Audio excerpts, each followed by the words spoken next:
So in the last video, we looked at a particle in an infinite potential well that started in some initial state that was a superposition of many of the energy eigen states. So we went through the process of using our position representation, how to write that initial state function as a linear expansion of all the energy eigenfunctions, and then we used our standard recipe for time evolution to see how that state function evolved in time. We finally ended up with calculating the probabilities of measuring uh, that state function in a given energy eigenstate. And we saw that that probability was time independent. It was constant throughout time, which was, shouldn't be surprising if we think way back to when we were doing the time evolution stuff in the spin 1/2 system using that basis. Um, but we also stressed at the very end that that does not mean that the state function and other observables or other measurables aren't going to be changing in time. And to highlight that today, we're going to go through another simple example where we have a particle in a box that is in an initial state that is a superposition of energy eigenstates. And we're going to walk through some expectation values and how they're going to change in time. Right. So the state we're going to start in here is the state at t equals 0 is going to be equal to a superposition of the first two energy eigen basis states, right? So ground state and first excited state.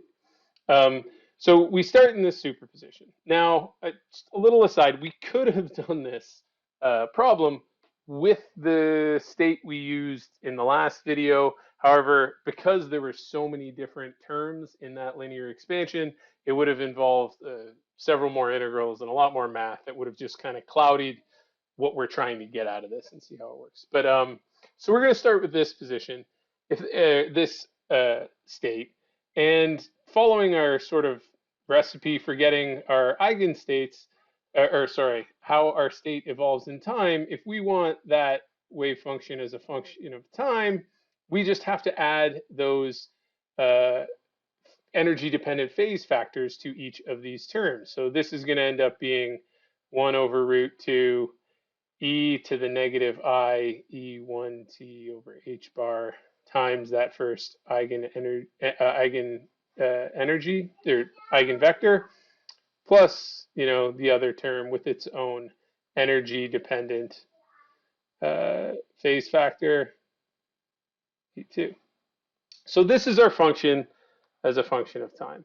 Now, what we're going to go through today is we're going to look at the expectation value for x, right? And how to calculate that. And you should recall that our expectation values are just in the Dirac notation, is just the bra and the ket of our state function sandwiching that position operator or whatever observable we're looking for the expectation value of, right? So if we look at our state function as a function of time, this ends up being psi of t, the x operator, psi of t. And in our position representation, or sorry, in this ket notation, we just have to take, this bra is the dual to this, or is the complex conjugate sort of row vector of the corresponding column vector. This is going to be E1 times 1 over root 2, the complex conjugate, so that's just I E1t over h bar, plus the second term, and it's going to be e to the I E2t over h bar. And these are all going to that's the bra, that's going to sandwich the position operator, and then we have e to the negative I E1t over h bar over root 2. Oops, forgot this root 2. 1 plus e to the negative I t over h bar over root 2 e2. So now we can take this, just expand this out and continue with our stuff. I'm going to bring all these 1 over root 2 times 1 over root 2's out. That becomes just a 1/2. And then we end up, this term times this term is going to give us E1 x E1. We have to keep that operator in there. And these e to the I terms, those just cancel. The second term is going to be E1 x operating on the E2 now, because I'm looking at this first term with this last one over here. In this case, we have e to the negative I E2 minus E1 t over h bar, right?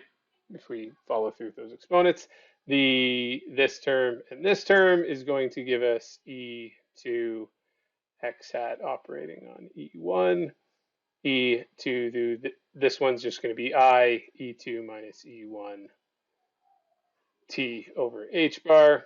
And then the final term is going to be just this. So you can see we essentially figured out all our matrix elements of that x operator that we're caring about. And 2 of them have this phase factor here that's time dependent. But to do this, we essentially just have to calculate each of these terms. We're going to do those in the position representation, right? And we can do this, term by term. So if I look at the first term in this, so term 1, right, where I'm trying to find E1 times x over E1. In the position representation, this is just the integral from negative infinity to infinity. It's going to be that complex conjugate of the first energy eigenfunction. That x operator in the position representation is just x, and times the first energy eigenfunction again. Now, all of these functions are 0 outside the well, so that integral is just going to go from 0 to L. The eigenfunctions, if you remember, I'll change color over here, write them over here, just so we can remember them. The energy eigenfunctions in the infinite potential well look like this. These sign functions, right? So if I plug that's real, so it ends up just being, we have 2 over L because we've squared that. And then we have x sine squared n pi L times x dx, right? Because now in this representation, this x can just move around these functions. It's not operating and changing the function to its right or left in any way.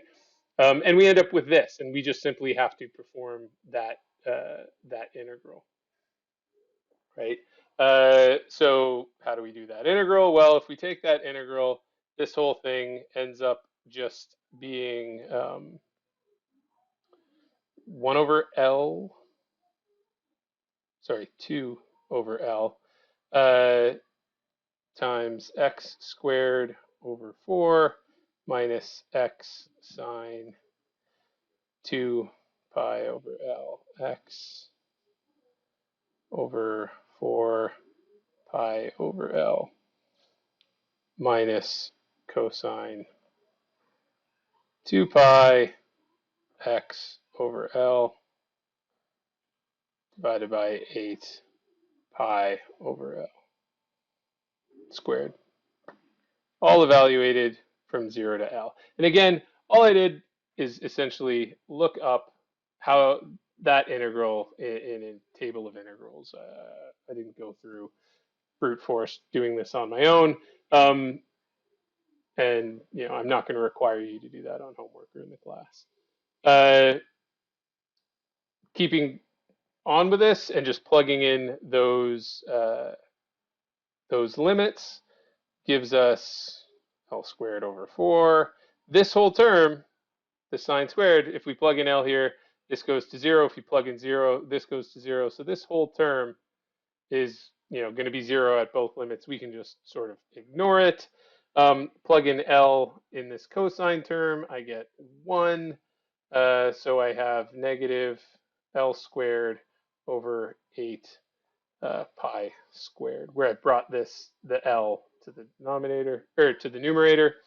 And then if I plug in the 0 terms here, I get 0. That's 0. I get a minus 1, or minus L squared over 8 pi squared, right? Again, because this ends up, minus that limit comes through.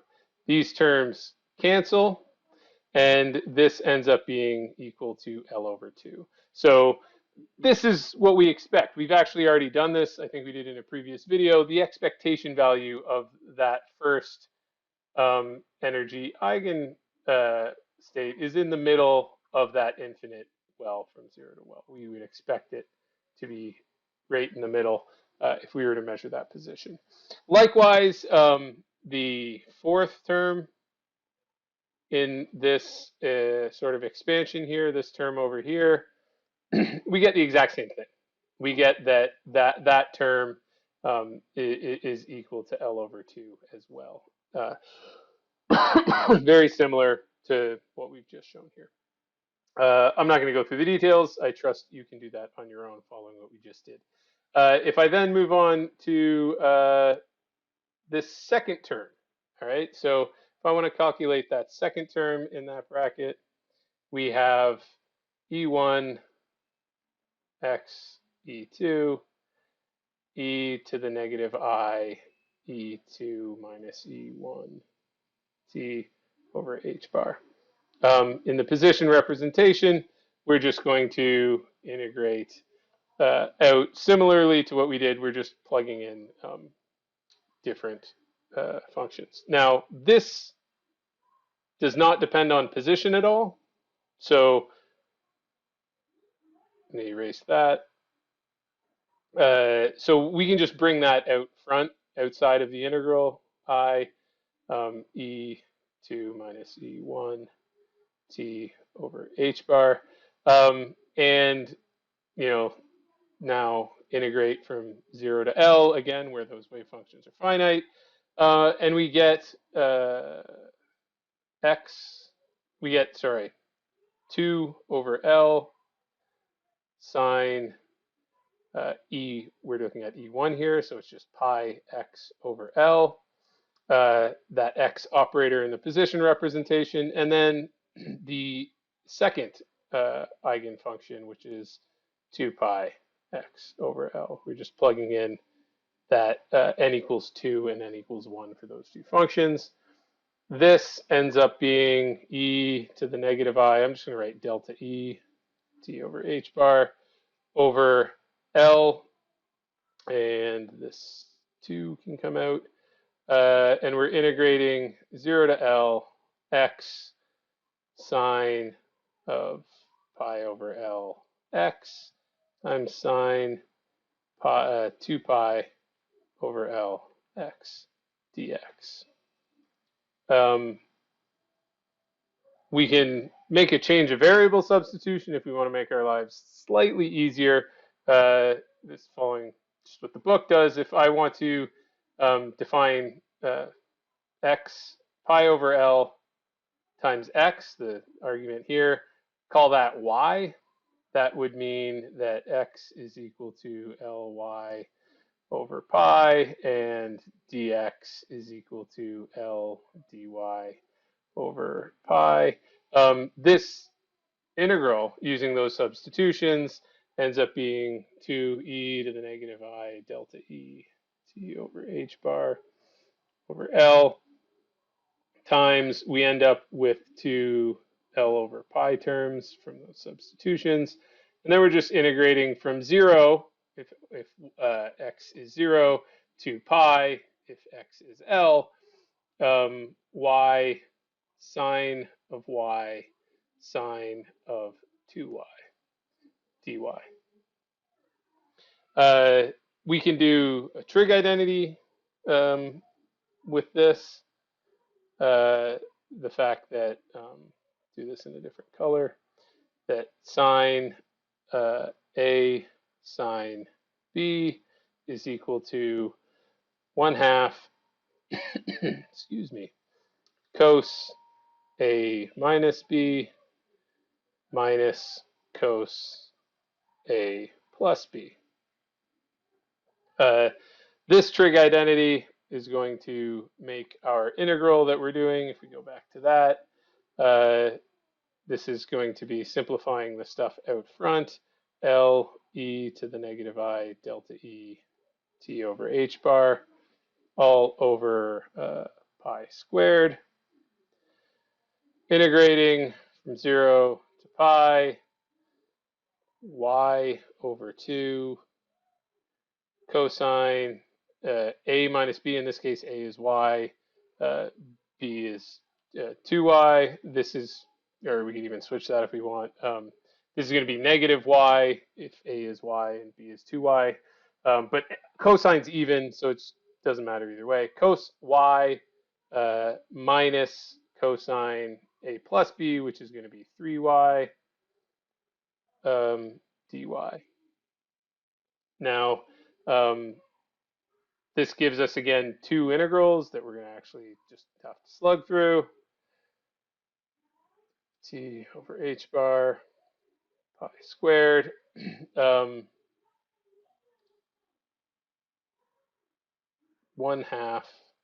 multiply all this, integral from 0 to pi. I feel like I'm missing a 2 up here. I'm sorry. I think, yeah, for some reason I got rid of it. Sorry about that. This gives us y cos y dy. Sorry, minus integral from 0 to pi y cos 3y dy.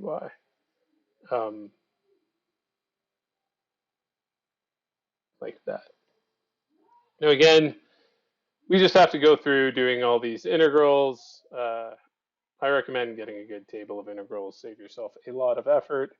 But this is going to be 1/2. This prefactor again, I don't want to have to rewrite it again. 1/2 times cosine y plus y sine y evaluated at 0 to pi, and then minus 1/2. This should all be in a bracket if I'm going to be consistent here. 1/2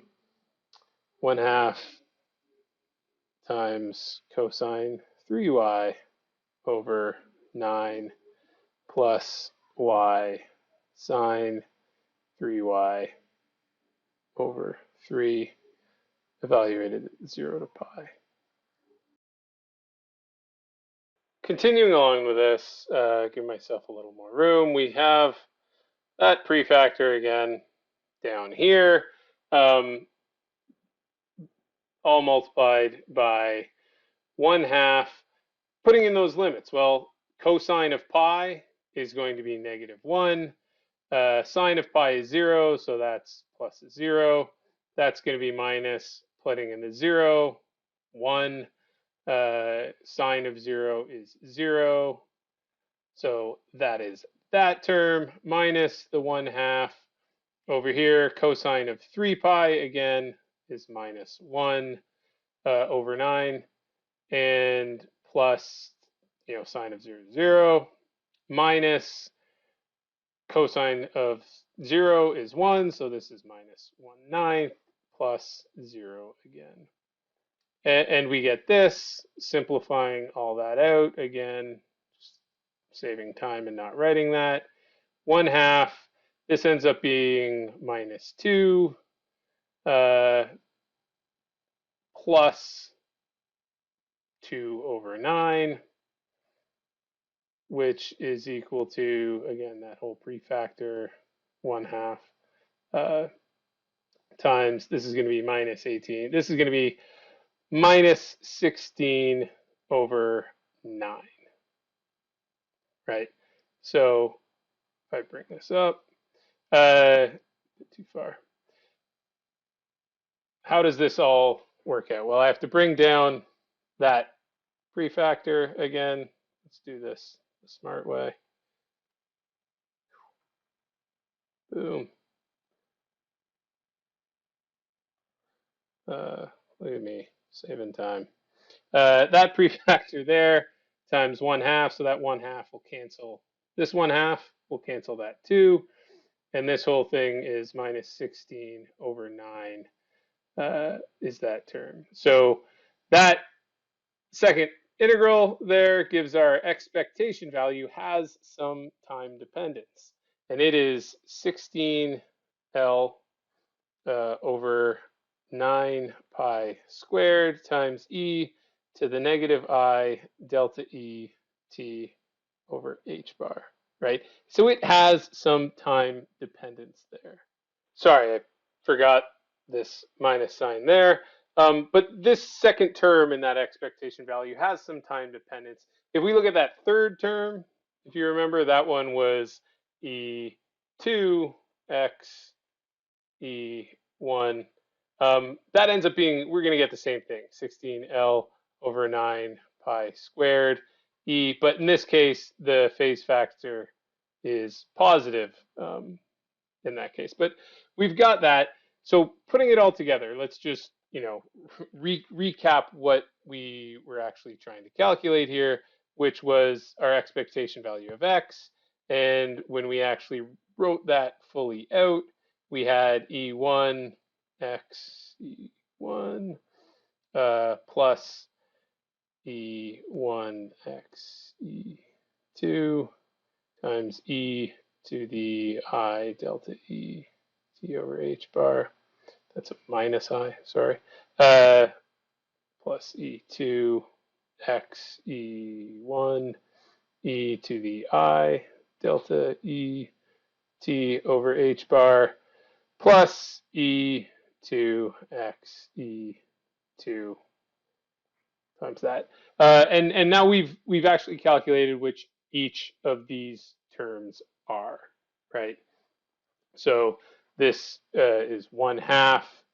This was L over 2. This was minus 16L over 9 pi squared e to the minus I delta E t over h bar minus, again, this was the same value with a slightly different phase factor, different just by that positive sign, plus L over 2, right? And this we can simplify a lot. Those L over 2 plus L over 2 is going to be L minus 1/2. We can pull out this L over 2 out front, pull out the L rather out front.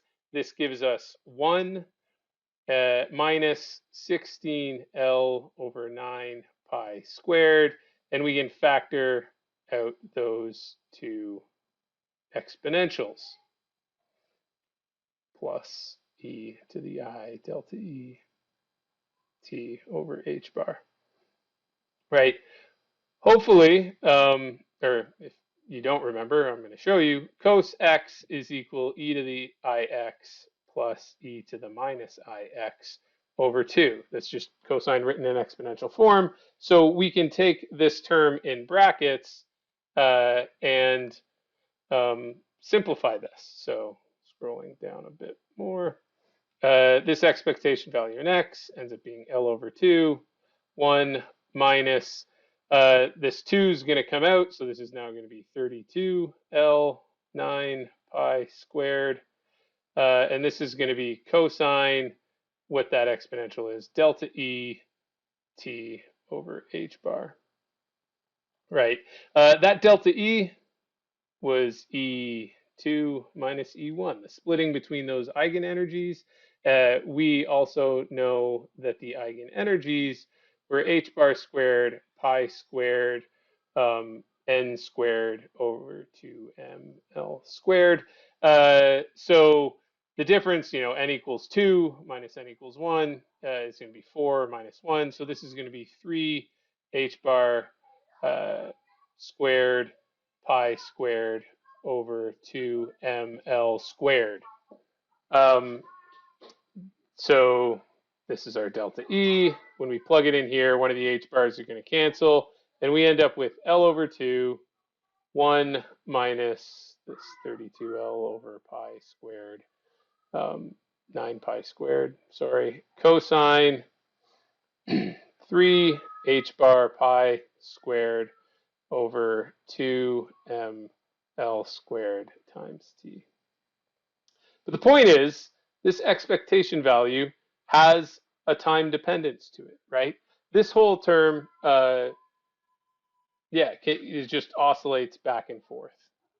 We can actually do the same thing with the expectation value for the momentum operator, right? If you remember the momentum operator in the position representation, P of x is equal to simply negative I h bar d dx, right? So if we go through the same calculation, this momentum expectation value is just going to be our wave function with that operator sandwiched in between the bra and the ket. In the position representation, we do that integral from negative infinity to infinity of our wave function complex conjugate at x and t times negative I h bar d dx times psi of x at t dx. This involves actually taking some derivatives of this function, but doing a lot of integrals, and then I will probably ask you to do this on the homework. The point is, though, when all's said and done, when you calculate that probability, the expectation value for the momentum operator, you end up with the result 8 over h bar 3L sine of 3 pi squared h bar 2ml squared times t, right? And this is interesting in the sense that if we look back at what our expectation value for our position operator was, we get this. And, just to show sort of why this is interesting, let's take the derivative of that expectation value of position with respect to time, right? So this one term goes to 0, it's constant in time, and we're left with this negative 32L over, if we bring this 1/2 in, over 18 pi squared. Derivative of cosine is negative sine 3 h bar pi squared over 2ml squared times t. And now we also have to include the derivative in the argument of the sine. So 3 h bar pi squared over 2ml squared. This is what our derivative with respect to the derivative of our expectation value for position is with respect to time. We get some canceling, pi squared cancels pi squared. The 3 cancels with the 18 and makes it a 6. The 2 cancels with the 32 and makes it a 16. I could have simplified this a ton more. This ends up being 8 over 3. We still have an h bar. This L cancels the squared down here. So we have ml sine 3 h bar pi squared over 2ml squared times t, right? This looks very familiar. This looks just very much like what our expectation value for momentum is, and that makes sense. If we take, the derivative with respect to position, with respect to time, that equals velocity. So multiply both sides by m, and we get momentum is equal to mass times velocity. It's bothering me that I wrote that backwards. So what we're seeing here is that our expectation value for our momentum is equal to mass times our expectation value for the derivative of our position expectation value with respect to time. This is an example of Ehrenfest's theorem, which essentially says the expectation values of quantum mechanical systems obey classical laws, right? So, yeah. So, you're going to be asked to show this. All right. I didn't go through the details of calculating this. That's going to be part of a homework. Uh, but when you go through that calculation, this is the second time we've seen something like this in the course. We saw it a long time ago when we were doing the spin stuff as well. But so that's it. These last few videos, I know they've been a little bit probably harder to get through. You've been watching just set up a lot of integrals and working through them. But hopefully we're getting past just what can be sometimes monotonously watching math and working through some of these tedious integrals and that, and getting comfortable with thinking about what the physics behind what we're actually doing. You know, the Dirac time evolution notation that we're familiar with from the start of the course when we were doing all the spin stuff, and how to map that to the position representation where we're actually calculating those eigenenergies and the wave functions, and how to use that position representation and determine the time evolution and how these expectation values and probabilities change with time. If you have any questions, don't hesitate to reach out to me or bring them up in our synchronous sessions, and I will see you then.